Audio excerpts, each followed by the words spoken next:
Assalamualaikum warahmatullahi wabarakatuh. Kita sampai pada pertemuan kelima, membahas tentang bidang usaha dan permodalan.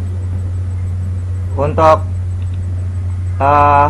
bagaimana caranya kita memulai suatu usaha? Pertama, kita harus memilih produk yang profitable. Profitable merupakan langkah penting dalam membuka suatu usaha dan merupakan kunci emas untuk sukses. Ya, jadi kunci emas untuk sukses, kita harus mengetahui produk apa yang nanti kita akan jual, kemudian melakukan bisnis yang tepat pada saat yang tepat pula. Jadi kita harus mengetahui peluang yang ada dalam pasar. Kemudian barulah kita meneliti tentang produk tersebut, menganalisa tentang produk yang nanti kita akan jual, bagaimana cara memasarkannya. Kemudian barulah kita membuka suatu usaha atau bisnis. Hal yang menunjukkan kunci sukses, pertama menentukan jenis produk, ya. Artinya produk-produk tersebut harus yang profitable atau yang menguntungkan. Secara maksimal, mendapatkan keuntungan secara maksimal. Nah, ini disebut dengan profitable. Kemudian kita juga harus memilih waktu yang tepat. Artinya kita harus membuka suatu usaha, kita lihat dulu kebutuhan dan keinginan konsumen. Nah, ini sangat penting. Apabila kita menjual produk yang dibutuhkan, yang diinginkan konsumen, maka produk kita akan laku di pasaran. Oleh karena itu, kita harus memilih waktu. Konsumen kira-kira membutuhkan apa saat ini, menginginkan apa saat ini, sehingga kita bisa menjual produk yang dibutuhkan, yang diinginkan oleh konsumen. Ada jenis usaha, ada 5 jenis usaha yang bisa kita bangun. Pertama, usaha ekstraktif. Usaha ekstraktif ini bergerak dalam bidang pertambangan atau langsung mengambil dari kekayaan alam. Kemudian ada usaha di bidang agraris yang mencangkup usaha pengolahan kebun, perdagangan hasil pertanian, perkebunan, dan peternakan. Kemudian ada industri yang dapat dirancang dalam bentuk jenis komoditi yang dihasilkan dan besar kecil usaha yang dihasilkan. Jadi industri ini menjual produk dan jasa yang memang diproduksi sendiri kemudian dijual. Atau kita memerlukan yang namanya distributor, ya, perusahaan yang menjual produk-produk dari perusahaan industri. Kemudian ada usaha perdagangan, menurut besar kecilnya usaha dan berbagai komoditi yang diperdagangkan. Nah, ini usaha perdagangan. Bisa juga mengambil produk-produk dari hasil industri, kemudian diperjualbelikan. Jasa menyangkut pelayanan kepada konsumen. Nah, ini kalau untuk jasa berkaitan dengan pelayanan. Jadi tolak ukur kepuasan pelanggan bisa berdasarkan pada produk yang dijual, bisa juga berdasarkan pelayanan.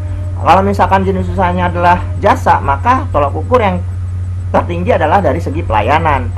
Kemudian bidang usaha kelompok konsultif.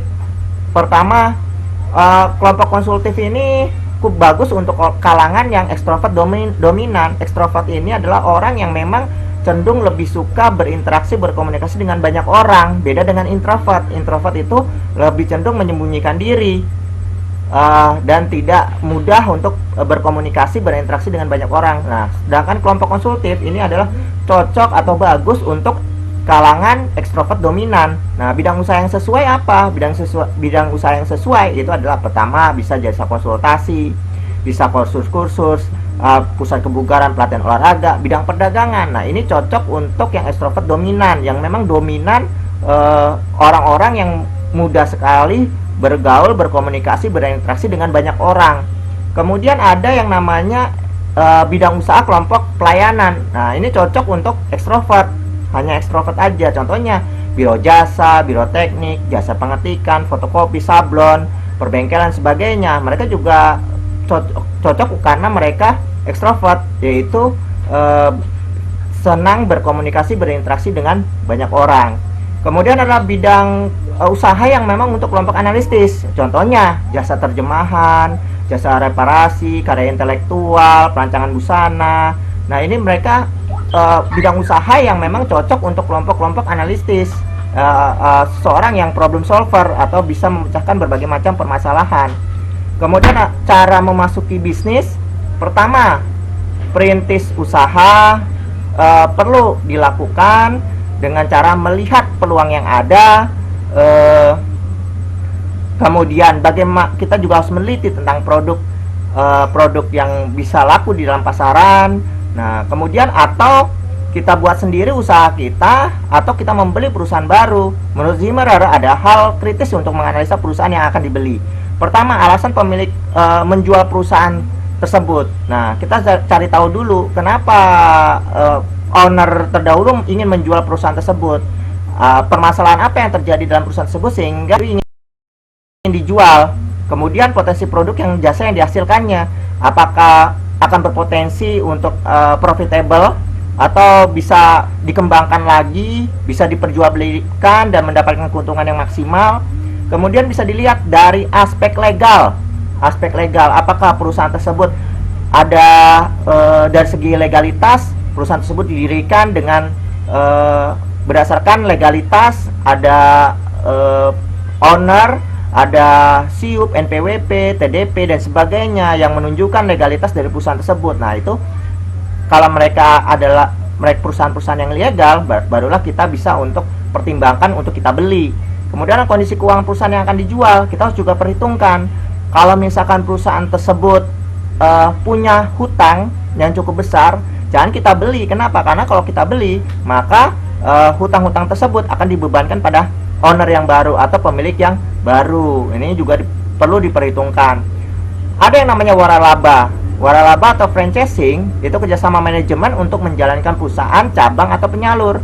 Inti dari waralaba adalah memberi hak monopoli untuk menyelenggarakan usaha dari perusahaan tersebut. Jadi waralaba atau franchising ini memberikan lisensi hak kepada seseorang untuk menjual produk-produknya. Nah, ini waralaba atau franchising seperti KFC, McDonald's, sebagainya.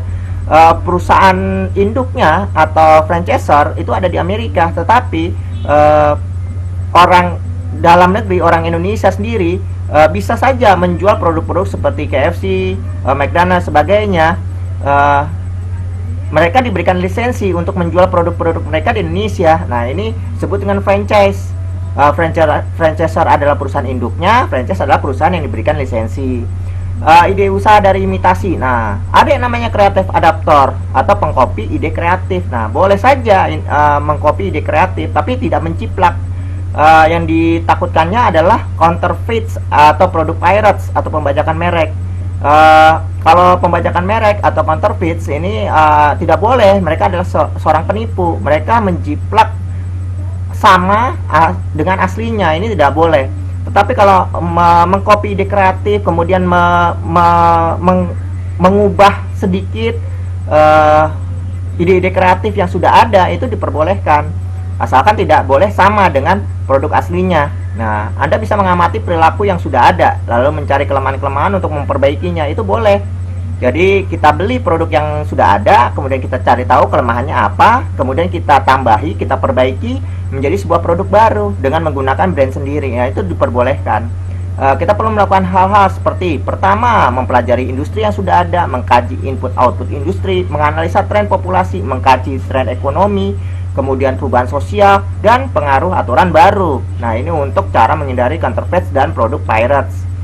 Ada perlindungan hukum terhadap perusahaan. Pertama, paten. Paten adalah suatu pengakuan dari lembaga yang berwenang produk yang diberikan kewenangan untuk membuat, menggunakan, menjual selama paten tersebut masih dalam jaminan. Alat yang diciptakan harus betul-betul baru dan diberikan kepada penemu yang sebenarnya. Ia tidak boleh diduplikasikan atau dijual oleh siapapun tanpa izin lisensi dari penemunya. Nah, ini paten.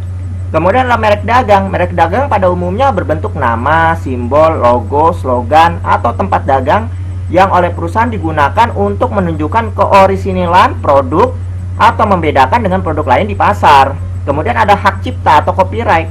Copyright, hak cipta, adalah hak istimewa guna melindungi pencipta dari keorisinalitas ciptaannya. Contoh lagu, karangan, hak untuk memproduksi, dan hal untuk menjual. Nah, ini copyright atau hak cipta.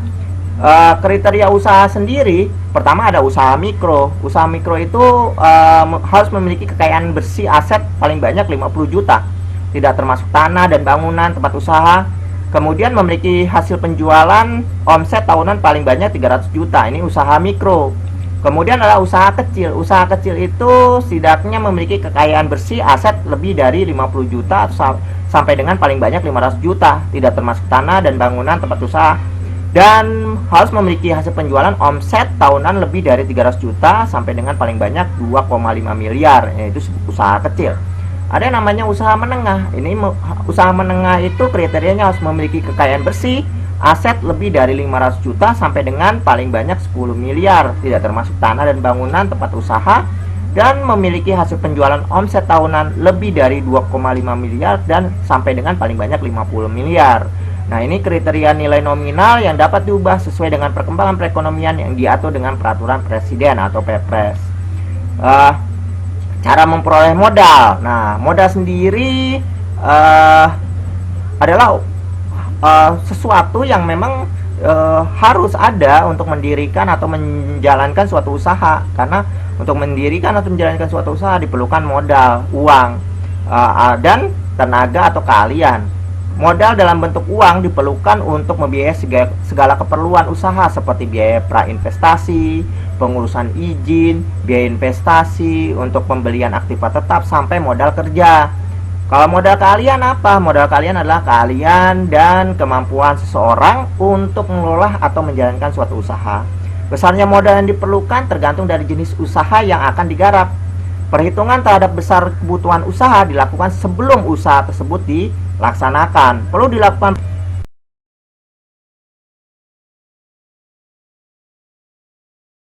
sebelum usaha tersebut dilaksanakan. Jadi kita perlu seleksi dulu.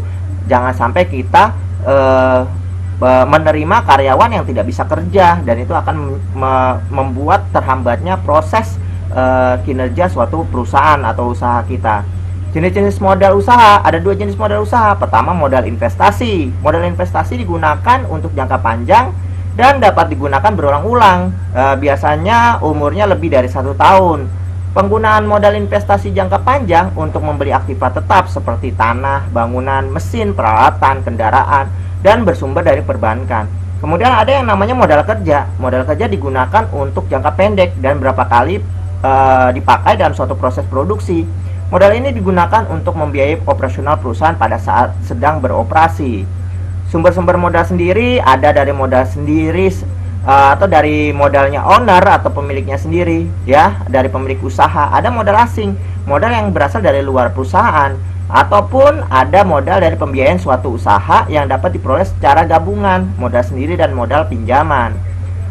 Untuk memperoleh modal usaha yang perlu diperhatikan apa? Pertama, harus jelas tujuan perusahaan. Jadi kalau kita ingin investor itu tertarik untuk menanamkan modal ke kita, tujuan perusahaan harus jelas, misi dan visinya harus jelas, produk yang dijual harus jelas, pemasarannya seperti apa, produksinya seperti apa, siapa saja yang bertanggung jawab, berapa orang karyawan untuk produksi, untuk pemasaran, untuk operasional dan lain-lain. Nah, ini harus jelas.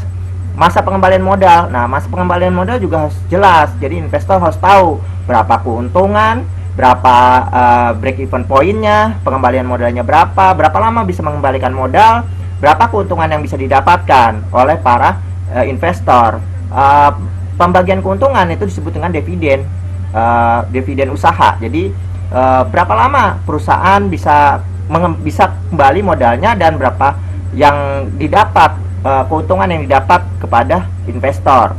Biaya yang dikeluarkan, nah ini juga investor juga harus tahu berapa yang dikeluarkan, anggaran untuk produksi, pemasaran, operasional, untuk perekrutan karyawan dan sebagainya.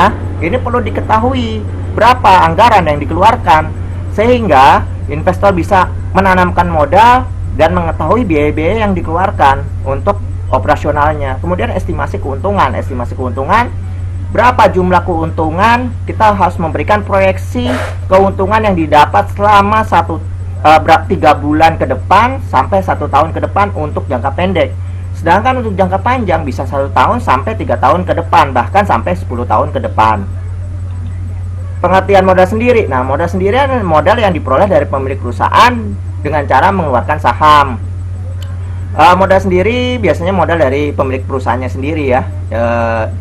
Dan kalau memang kekurangan modal, biasanya dia mengeluarkan lembar saham untuk nantinya lembar saham tersebut dibeli oleh para pemegang saham. Nah, nanti si owner akan membayarkan keuntungan yang didapat kepada para pemegang saham tersebut. Nah, itu yang disebut dengan dividen. Kelebihan modal sendiri, tidak ada biaya, bunga, atau administrasi. Nah, ini tidak ada bunga, biaya, atau administrasi karena dari modal sendiri. Kemudian tidak tergantung kepada pihak lain, tanpa memerlukan persyaratan yang rumit, tidak ada keharusan pengembalian modal. Nah, kalau untuk modal sendiri, tanpa adanya orang lain, nah ini tidak perlu kita tergantung pada pihak lain. Tidak perlu ada persyaratan-persyaratan seperti kita meminjam uang di bank, ya kan? Kemudian tidak perlu kita harus mengembalikan pinjaman modal yang diberikan pihak bank kepada kita. Nah, kekurangan modal sendiri jumlahnya terbatas. Nah, kalau kita mengelola usaha pakai modal sendiri ya jumlahnya terbatas. Tapi kalau kita ingin modalnya besar ya kalau kita harus mendapatkan investor, kita harus mendapatkan investasi dari pihak perbankan dan sebagainya. Karena kita modal sendiri jumlahnya terbatas.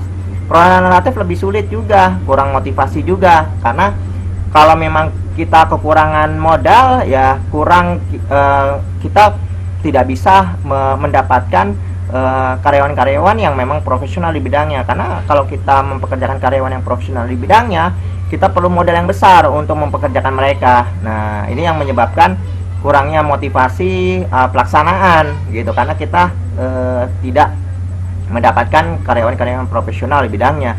Kemudian adalah pengertian modal asing. Nah, untuk pinjaman modal asing atau modal pinjaman adalah modal yang diperoleh dari pihak luar perusahaan ya. Jadi penggunaan modal pinjaman untuk membiayai suatu usaha untuk menimbulkan beban biaya bunga, biaya administrasi, biaya provisi dan komisi yang besarnya relatif.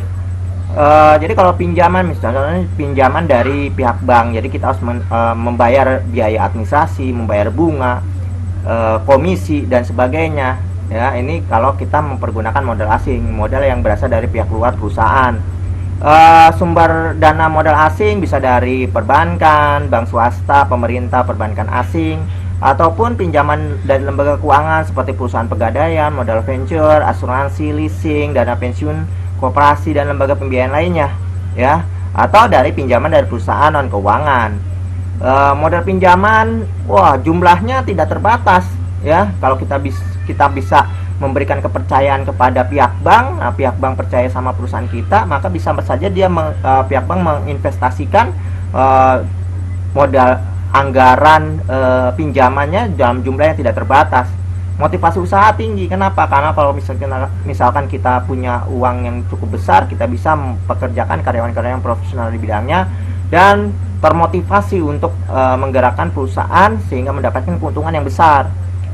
Kekurangan modal pinjaman itu ya, jadi kekurangan modal pinjaman dikenakan biaya bunga, administrasi, dan memang harus dikembalikan dan ada beban ya. Kalau kita minjam ke bank, beban ya, beban moral. Pertama kita harus mengembalikan, kita harus tanggung jawab untuk mengembalikan modal pinjaman tersebut, sekaligus kita juga harus membayar bunga, biaya administrasi ya, yang memang harus dikembalikan. Nah, ini adalah kekurangan dari modal pinjaman pihak luar, modal pinjaman asing. Kelebihan modal campuran dari modal sendiri dan dari modal pinjaman pihak asing. Nah, setidaknya kita kalau misalkan ada dari modal sendiri, kemudian kita perlu sedikit modal lagi untuk menambah menambah keragaman produk, menambah untuk perluasan usaha kita. Nah, kita perlu menambah sedikit dari pinjaman bank, itu lebih bagus. Kenapa? Karena dari segi biaya, bunga, administrasi itu pun kecil. Baik, untuk pertemuan kita kali ini sekian dari saya. Terima kasih. Wassalamualaikum warahmatullahi wabarakatuh.